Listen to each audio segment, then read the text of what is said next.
What's up, everybody? I'm John Middlekauff. You know what I need you to do. Subscribe to our YouTube channel. We got content for days reacting to every NFL game all the time, every single day. Subscribe, like the videos. Let's go. What is going on, everybody? How are we doing? John Middlekauff, 3 and Out podcast. Hopefully everyone's doing well wherever you may be, wherever you're living life. And today, Tyrann Mathieu, the Honey Badger, officially retired. Do want to relate him and what he represents coming out of college, where he was drafted, and what he became, to why this is so difficult. I think it's pretty. I'm so fascinated by player stories, by the draft, why some guys hit, why some guys do not. Then I also thought we'd play a game. And the game is essentially about coaches and players. I picked 5 of them, 5 situations. Is this guy's job on the line in 2025? So we will not quite hot seat because not just coaches, mainly quarterbacks, coaches / GM. So we'll talk about that, and then I do want to end today with saying a little something about Ozzy Osbourne, who died today. I think it's 76 years old, an absolute musical legend, and reality television star as well. But it depends what generation you are. Hell, if you're 25 years old, you probably don't even know that much about him. But if you're 30 plus, you probably remember him as a reality television star. And if you're older, absolute bangers in his heyday, a throwback rock star. So we will touch on that. But before we talk about football, I got to tell you about my friends, my partners, and the official ticketing app of this podcast, Gametime. Best in the business. What do you guys want to do? Do you guys want to sit in the house all day long, every day? Just sit in your air conditioning and no, you don't. You want to get out and you want to do something fun. You want to go enjoy yourself. Listen, depending if you got kids going back to school over the next couple weeks, if depending on what you do for a living, summer, we don't have that much longer. It's going to turn, and then we got football season. So if you want to go to a football game, if you want to go to a baseball game, obviously if you want to go to a concert, a comedy show, it's the best app I've ever used. It doesn't get any easier to use. You can search by the team. You can search by the venue. You can even save a little money while you're at it. So listen, I'm not just recommending these guys because we're business partners. I've been a loyal user of this product for years. And I'm telling you, take the guesswork out of buying tickets with Gametime. Download the Gametime app, create an account, and use the code JOHN for $20 off your first purchase. Terms apply. Again, create an account and redeem the code JOHN for $20 off. Download the Gametime app today. Last minute tickets, the lowest price guaranteed. I'm fascinated by so many of you guys that are listening, work in all sorts of industries, from medical sales to construction to finance, you name it. Probably everyone, if we took a poll of everyone listening, we would find 100 different industries, right? And every industry is a little bit different. But for the most part, in most industries, the currency, the power of the product is not a human being. And that's what makes the NFL such a unique business. Obviously, it's doing extremely well in terms of financially and popularity, but it's difficult. And if you're on the team side as a general manager, as a team president, as a head coach, and you take over a franchise, typically when it's not doing well, you are tasked to build a good team. And the way most people build a good team is through the draft. And obviously times have dramatically changed when it comes to the judgment of weed and marijuana. I remember when the Honey Badger, who retired today, multiple-time All-Pro, made a bunch of Pro Bowls, world champion. Actually, let me rephrase that. Super Bowl champion. I hate world champion. This isn't soccer. This isn't baseball or basketball. It's an American sport. And listen, a lot of guys say it in the NFL. Howie Roseman loves saying world champion. It's Super Bowl. It's an American championship, but he won a Super Bowl. Just an unreal player. And he's a great example. Now, he got kicked out of LSU back in 2012 for synthetic weed, which I'll be honest, at the time, I knew nothing about. Now, I would say the stigma around weed, even though it technically is legal in some places, it's not legal other places. It's not federally legal. Anyone who's in the weed business knows that there are complications because it not being federally legal, make it hard to run a business because of the write-offs, but that's a whole nother conversation. Bottom line, getting kicked out of college for weed in 2012 seemed like, damn, this guy's a major red flag. It would not feel like that today, but he did get kicked out, and he did not play his junior year.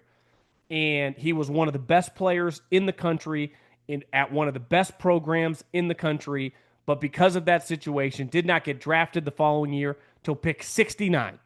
I think it's safe to say if he hadn't been kicked out of school and he had just played at LSU, he's probably a top 15, 18 pick. I mean, he's probably picked somewhere between 10 and 20, would be my guess. He was on a big time prospect, but major red flag. And people are like, can't touch this guy. A lot of problems. Now you look back at his career, he's been a team captain for every team he played for. I'll never forget when he went to the Cardinals, when the Cardinals drafted him, and Bruce Arians and Steve Keim and Carson Palmer, and they turned that around. And within a couple years, they're in the conference championship. And I remember an interview where Patrick Peterson said, this guy's the heart and soul of our team. He goes to the Texans, team captain. Goes to the Chiefs. Those guys freaking loved him. I got a buddy on that staff that says, beside like Kelsey and Mahomes, it's easily one of his favorite players of their dominant era. He's an absolute stud. But he fell. And that's what makes this so complicated. I texted a couple people today because I saw the Packers paid their right tackle, Zach Tom, almost $100 million. And I was like, I'll be honest, I don't know that much about this guy. Was he a high pick? No, he's a fourth round pick. So I text buddies on different playoff teams. I'm like, what's the deal here? And I got basically, listen, good kid, was a high character guy coming out, but thought he was pretty average. I thought he would be a backup at most positions. Stunned. Did not see this coming. Did not think he would be this good. Well, they just got a guy who's going to be their right tackle for potentially 8 to 10 years. And if every team in the league realized what he would have been, he would not have gone in the fourth round. And that's my point, is building this thing and trying to, and as training camps start, we're going to go, this team sucks, this team's good, this team's going to be back.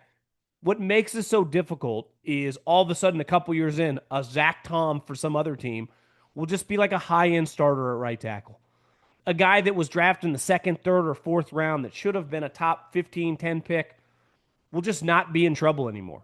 Will just not only be mature, but become a leader, become a team captain. And all of a sudden, he helps that franchise go from shitty to good. In most of your guys' industries, when you make an acquisition, when you merge with somebody, when you buy a product, when you do a business deal, it's pretty black and white.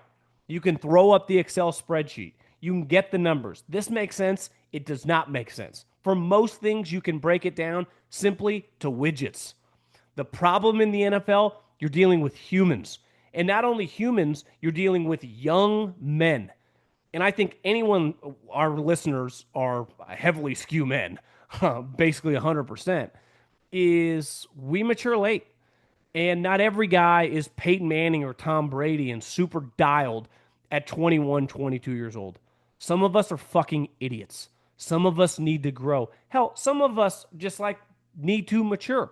And you look back when you're 30 at what you were at 25, when you're 35, back what you were at 30, and you're like, I'm a different person now. As you should be. You should always be growing. It's no different with these players. And I think what's so exciting about this upcoming season is everyone thinks, and for the most part, we know a handful of teams that are going to be good because they've been consistently good, and as long as they stay healthy, they're going to be in the mix.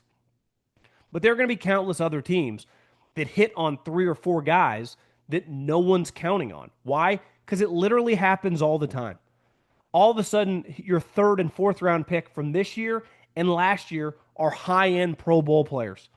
And instead of going, yeah, I kind of like the roster, it's like, damn, I really like the roster. It's what makes the NFL so fascinating. Like in the NBA, for the most part, like there are going to be some high-end players, but they're typically drafted really high. And occasionally there's a good player at like 14, another good player at like 26. But there aren't that many good players drafted on a yearly basis. And if you hit on a second-round pick, meaning the guy makes your team, that is a massive win. We find all pros all the time on the third day of the draft. We find guys getting 80 to 100 to 120 million dollars that are drafted in the 4th, 5th, 6th, 7th rounds. I mean, arguably the greatest player of all time was pick 199. The 49ers starting quarterback they just gave $180 million to was Mr. Irrelevant. So what I love about football is that it's like this grand human experiment and the power of coaching, the power of these organizations. One thing I heard when it came to Zach Tom is he really benefited from being in Green Bay. The organization deserves a lot of credit. No different than the Arizona Cardinals when they drafted Tyrann Mathieu. They had arguably his best friend on the team, Patrick Peterson. They had Carson Palmer. They had an old school, kind of throwback coach in Bruce Arians. They were equipped to handle it. It's why whenever someone goes, well, the Falcons, they passed on Jalen Carter. I got news for you. Probably would not have worked. The Eagles were equipped to handle that situation. Why? Because they had Brandon Graham and Fletcher Cox in the meeting room sitting right next to him. And every day at practice, the guy standing across from him was either Lane Johnson, Jason Kelsey, Jordan Mailata, Landon Dickerson, a bunch of high-end elite players. So the standard there and what was going to be tolerated is a lot different in some of these losing places. And some teams get crushed like, God, I can't believe they didn't take that guy. They couldn't take that guy. It's way too risky. It really is. And I'm just fascinated by the draft. I'm fascinated by these players.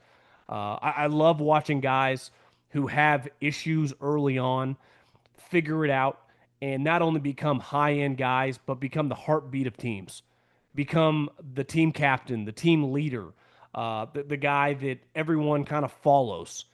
And it happens all the time. And there's no other sport that can produce that quite like football. Okay, you know what Scotty Scheffler taught us? You drive for show, but you putt for dough. And the easiest way for you to make some dough, betting on this week's tournament on DraftKings. From the opening round through Sunday, DraftKings Sportsbook has you covered. Chris Gotterup, who just finished third at the Open and won the week before at the Scottish Open, betting favorite this week. Do think he's going to run out of juice. Do you know one name I like a lot? Tony Finau. Showed some serious life across the pond. You can get him right now to win the tournament, plus 350, or plus 3,500, excuse me.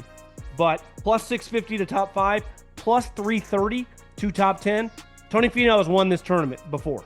So like Tony Finau a lot. Wyndham Clark, Mav McNeely, a couple other guys to keep an eye on, trending, trying to battle for a spot on the Ryder Cup team. Here's something special for first-timers. New DraftKings customers, bet 5 to get 150 in bonus bets instantly. Download the DraftKings Sportsbook app now. Use the code JOHN. That's code JOHN, J-O-H-N. I got an H in my name, J-O-H-N. For new customers to get 150 in bonus bets instantly when you bet just $5. Only on DraftKings. The crown is yours. Okay, let's do a little thing that I like to call, is their job on the line? And I just picked 5 guys or 5 situations. And I think, there are a lot of big storylines in the NFL, and we will get to those as training camp goes. But I was reading an article last night that went, wow, I didn't realize that these 2 guys could potentially lose their job at the end of the season. So it got me thinking, why didn't I make a little list of some guys that I don't think most people are talking about? Like, is this guy's job on the line? And I think you could make a case that it is. So we're going to start with number 5. I'm going to start with the Atlanta Falcons. They have underachieved unlike any franchise since Matt Ryan left. They've drafted all these skilled guys. And last year, everyone told me they were going to cruise to the division championship. I said no chance. Now, I picked the Saints, but of course, the Falcons didn't make the playoffs.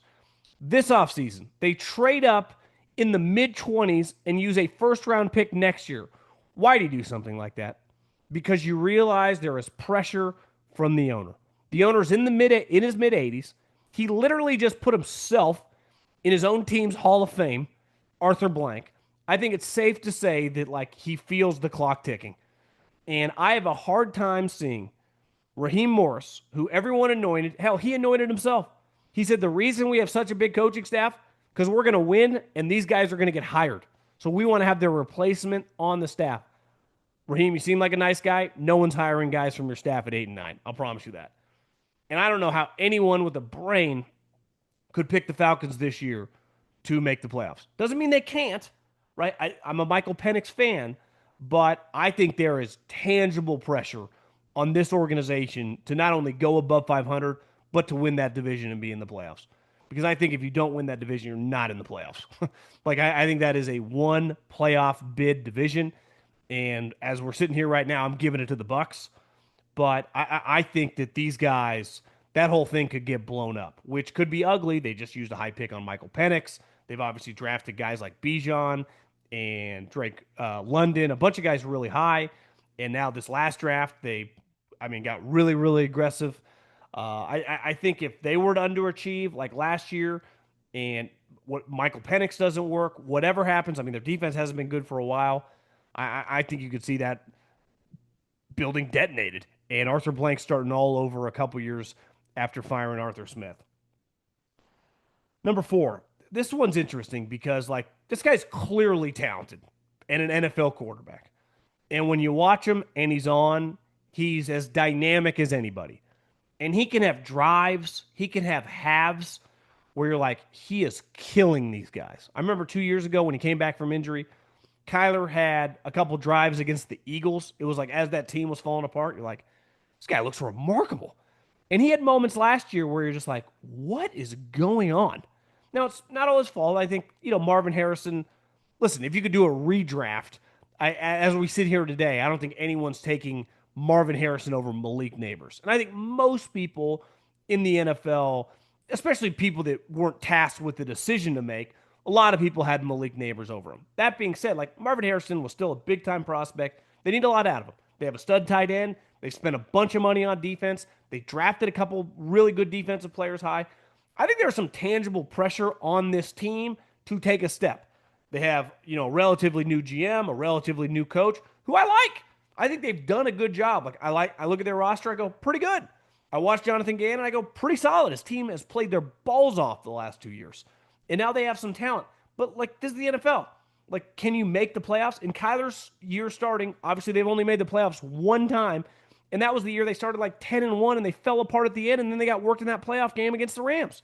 So I just think you get to a point where, okay, he's really talented, and are we going to ever win with this guy? And he's one of those unique players where it's like you go 8-9, maybe you still want to stick with the coach and the GM, but what if they go, we want someone else at quarterback. We want to pick our own quarterback. He would be the type player that would still have some value. So if I was a betting man right now, and I know they're kind of like the trendy hipster pick as people taking the Arizona Cardinals to make the playoffs. I'm not going to do that. And I think they miss, and I think there's a pretty good chance that Kyler Murray is playing somewhere else in 2026. Another guy. We have seen 2 recent examples of guys drafted in the top 5 to teams that view themselves as playoff teams. One team literally was the 49ers. They had Super Bowl aspirations. They take Trey Lance. By the end of year 2, they're like, this guy's done. Bring in Sam Darnold. You guys kind of compete for the second job. Actually, you're the third string quarterback. No, you're out of here. We traded you. He was traded before week 1 of his 3rd year. Anthony Richardson is going into his 3rd year. I think we all know how this thing's going to end. Daniel Jones is going to be starting week 1. So these were 2 quarterbacks drafted 3rd and 4th overall. The Colts, not nearly as good as the 49ers, but like the Niners, because they're crappy division, they have playoff aspirations. This isn't just, we're drafting you high, we can suck, you can figure it out, kind of like a Bryce Young situation. Hell, he even got benched in year 2. I do think J.J. McCarthy's in a unique spot. I have no clue what he's going to look like. None. I do know this, that if I assume Jaden Daniels is going to stay really good, if I assume that Bo Nix is going to just maintain and be a solid starter with Sean Payton, I'm going to bet on those 2 guys. I think it's safe to say to buy some stock into Drake May with Josh McDaniels, Mike Vrabel. I just think that thing's going to kind of work. We have a long history of knowing a lot of quarterback drafts, 50% of them at best hit. Some of these guys are going to fail. Caleb's got Ben Johnson, got a really good roster. You would think he would make some incremental improvements. Penix, J.J. McCarthy, the pressure. This team won 14 games last year and was 30 minutes away from being the number 1 overall seed and being 15 wins. Their starting quarterback threw 35-plus touchdowns. Had a really, really good season. JJ's never played like that. JJ played on an offense and a team in college that was fucking loaded. I mean, absolutely star-studded everywhere you looked. Offensive line, defensive line, running backs, overall defense, and a head coach who philosophically believed in running the ball. When all else fails, call runs and we'll slam it down people's throat, and that's what we did. That's not how Kevin O'Connell plays because they are equipped to chuck that ball around. They have the best wide receiver in the league, arguably, him or Jamar Chase, which is ironic because they both played on the same college team and were unstoppable and didn't lose a game. Addison's a stud. They got players everywhere. They've added a lot in free agency. There is no just like, oh, we'll ease into this thing. If this does not go well, like I do think J.J. McCarthy could be one and done. This isn't 1996. This isn't 2007. And I guess it's no fault of his own. He got injured last year, but last year just didn't happen. So if this year goes bad and they were to miss the playoffs, are they just going to give him a long runway? Trey Lance didn't get one. Anthony Richardson didn't get one. And Trey Lance played 4 games. So I just think that the clock is ticking, and this thing is going to be intense from the jump. I got to tell you about LIV Golf UK. They are playing at the JCB Golf and Country Club. I saw some pictures of it on the internet. It looks pretty cool. Obviously, LIV's coming off, DeChambeau shot 78 in the first round of the Open, and then he shot 16 under to finish in the top 5. Hatton was really good. He was in the mix really most of the tournament. Mickelson made the cut. So always exciting to see these guys across the pond. You got John Rahm, Legion 13, Bryson and the Crushers. So you can check it out this weekend at the JCB Golf and Country Club. Follow every shot on Fox Sports. Bryson, Phil, Koepka, DJ. DJ made the cut at the Open as well. Actually had some pretty good moments on Friday. I watched him play a little bit. We'll see the individual stakes at hand. Obviously, Waco Neiman has had a hell of a season, but John Rahm and Bryson DeChambeau are right on his tail. So, again, check it out on Fox, JCB Golf and Country Club, LIV Golf. The other guy that no one's talking about that I just have to wonder, is this going to work? Is, given the hype, there is no disputing that Trevor Lawrence has been one of the more underwhelming high draft picks in recent memory. He's not like one of those where you're just like, out of the league, just totally sucks. But he's definitely not one of those where you go, God, lived up to the hype. What an awesome player. If anything, he just leaves you pretty frustrated. I was told this guy was going to be the greatest thing since Andrew Luck or Peyton Manning, and you watch him and you just go, I don't know, I don't see it.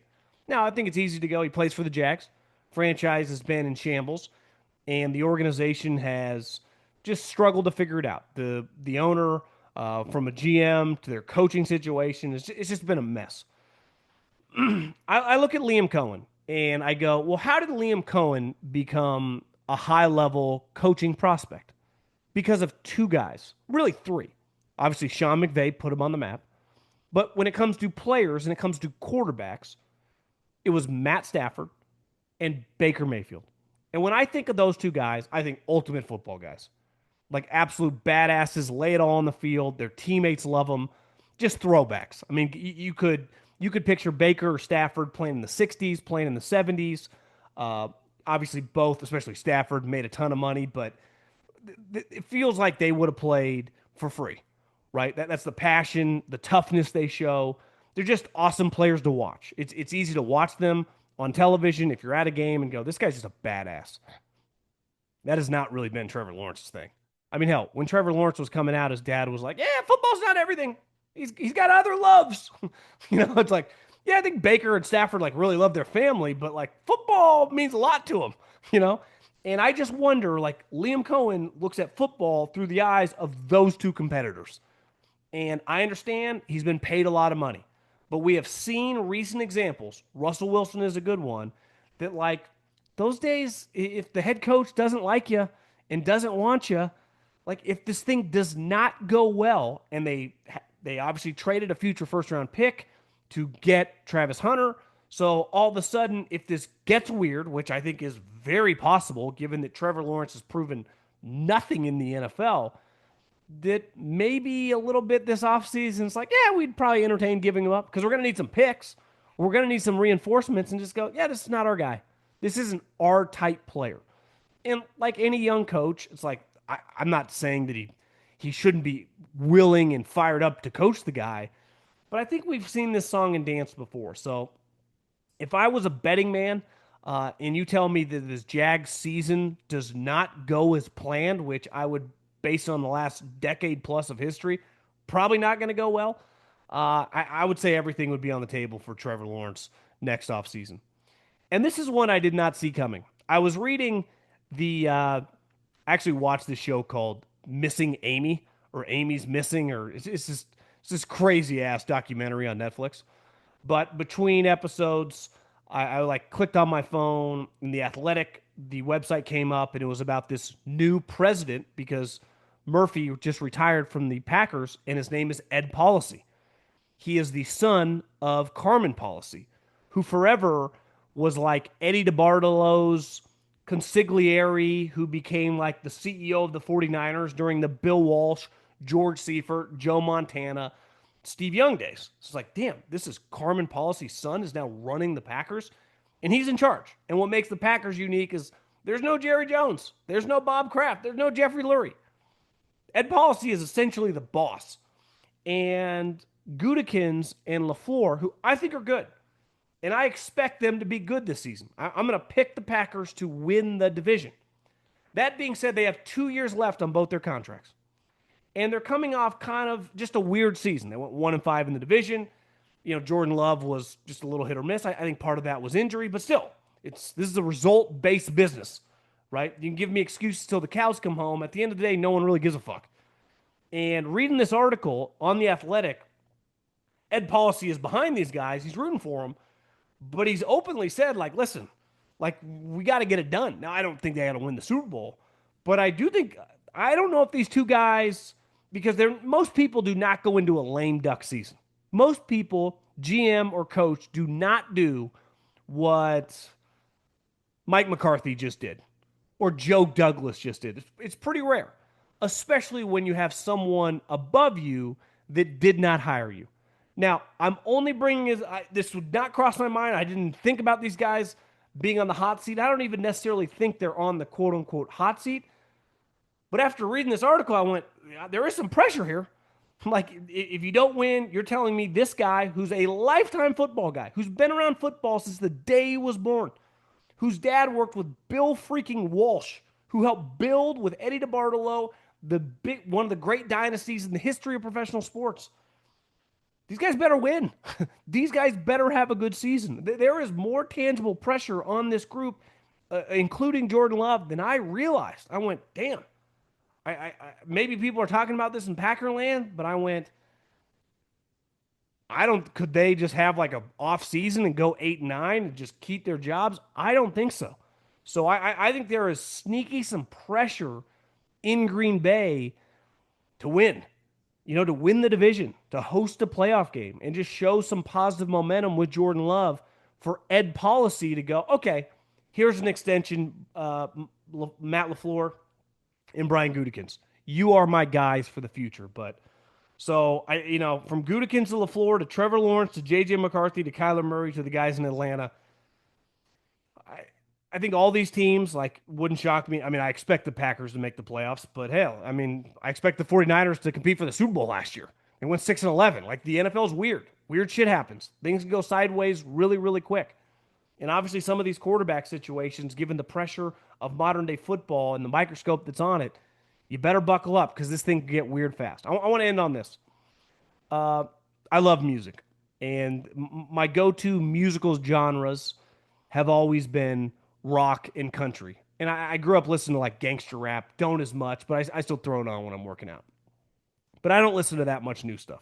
I realize the majority of stuff that I listen to is from like the 80s and 90s. The older I get, I'm like, I feel like my dad. Like, when I was a kid, my dad always listened to old music. I'm like, I hate this stuff. And now when it comes on, like, I get emotional. I listen to it all the time.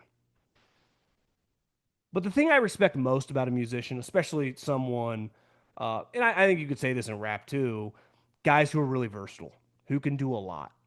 And Ozzy Newsome was a superstar well before my time. I mean, by the time I came into my own listening to music in the mid 90s, Ozzy Osbourne was one of the biggest, and most established rock stars in like the history of America. Worldwide, obviously, he's not from America, but you know what I mean. But I think, the thing I've always respected about like Metallica is, and I think it would be easy to get pigeonholed as like a aggressive rock metal band, is just being able to do one thing and one thing really well, and that's play like really loud, aggressive music. But some of Metallica's best songs, honestly, are kind of like slower ballads. I would say Nothing Else Matters is like one of my favorite songs of all time. And I would say the same thing about Ozzy.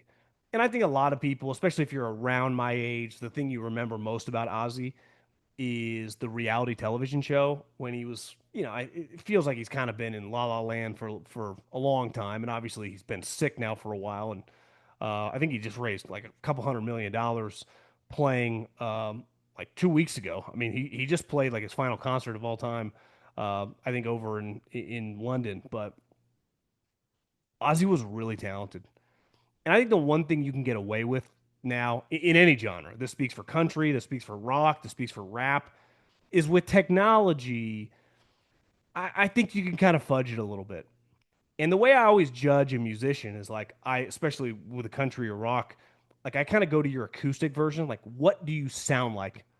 What do you sound like if it's just you and a guitar? Can you fucking hang? And you had to back then because the technology did not exist. You could not fake it.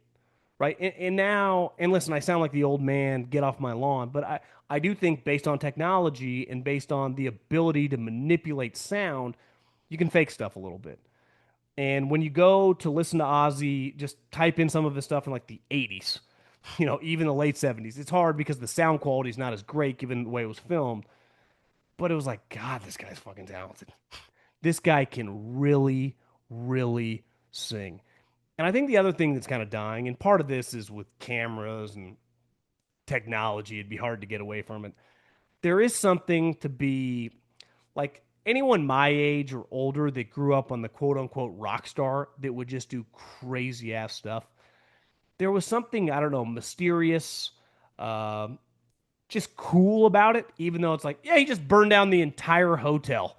And then he woke up in the pool with a bag of drugs and his bus was on fire right next to him. It's like that type of stuff doesn't really happen anymore. But it felt like all these stories that you heard about Ozzy, one defining was that he bit the bat's head off. Like that stuff just is a thing of the past. And I just think that Ozzy's a dying breed of rock stars. One where if you didn't have the talent, you literally had no shot. Like you had no shot if your talent was not elite. It was impossible because you could not fake it. And obviously, from a personality and just there's a craziness factor that you can't really fake. And clearly, he had it. And obviously, as he got older, you could feel the impact of the way he lived his life in his true rock star heyday. Because I would say, his prime, whatever that might be, mid late 70s through the 80s, was just an all time musical career in the heyday of just pre camera phones, pre cameras, pre social media. I've always respected this. If you became super, super famous before the internet, it was typically, I mean, obviously you could have like an incident, like if you're Monica Lewinsky and you're giving him a BJ under the Oval Office desk. Like there were situations where people could get famous that way. But I mean, like if you were an athlete, if you were a musician, if you were an actor or an actress, and you were like worldwide known and respected, like you had some talent. And that's the way I would describe Ozzy is like there was a lot of talent in that body.